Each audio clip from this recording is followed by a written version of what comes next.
Hello दोस्तों। तो आज हम डिस्कस करेंगे एक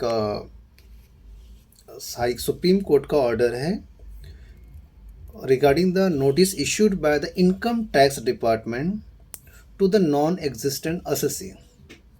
ये केस है स्टरलाइट टेक्नोलॉजी लिमिटेड का।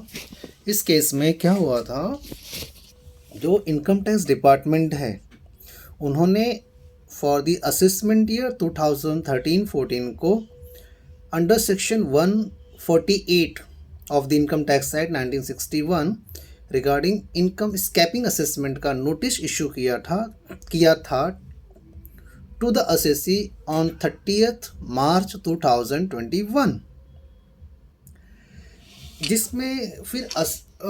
जिसमें कि असेसी ने असेसिंग ऑफिसर को इन्फॉर्म किया कि भाई आपने ये जो नोटिस सेक्शन 148 का इशू किया है to the assessee to the company हम मान लेते हैं एक ई कंपनी है, कि भाई ये कंपनी अब दूसरी कंपनी के साथ अमालगमेट हो चुकी है, अब ये कंपनी एग्जिस्टेंस में नहीं है विथ इफेक्ट फ्रॉम 29 सितंबर 2015।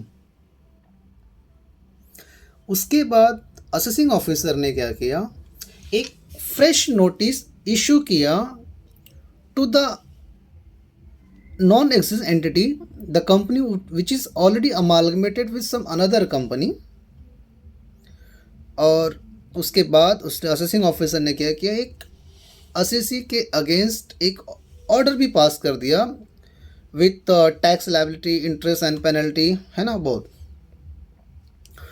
इस ऑर्डर को हाई कोर्ट में भी चैलेंज किया, हाई कोर्ट ने भी असेसी के फेवर में ही दिया, एंड देन अगेन ये मैटर को सुप्रीम कोर्ट में भी चैलेंज किया गया, तो सुप्रीम कोर्ट ने भी असेसी के फेवर में ही दिया कि आपने जो नोटिस इशू किया हुआ है under section 148 regarding escaping of income assessment, जिस असेसी को इशू किया है वो असेसी अब एग्जिस्टेंस में नहीं है।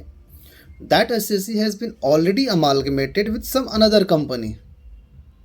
और ये असेसिंग ऑफिसर को इन्फॉर्म करने के बाद भी assessing officer fresh notice issue करता है एंड देन ऑर्डर भी इशू कर देता है against the assessee with interest and penalty.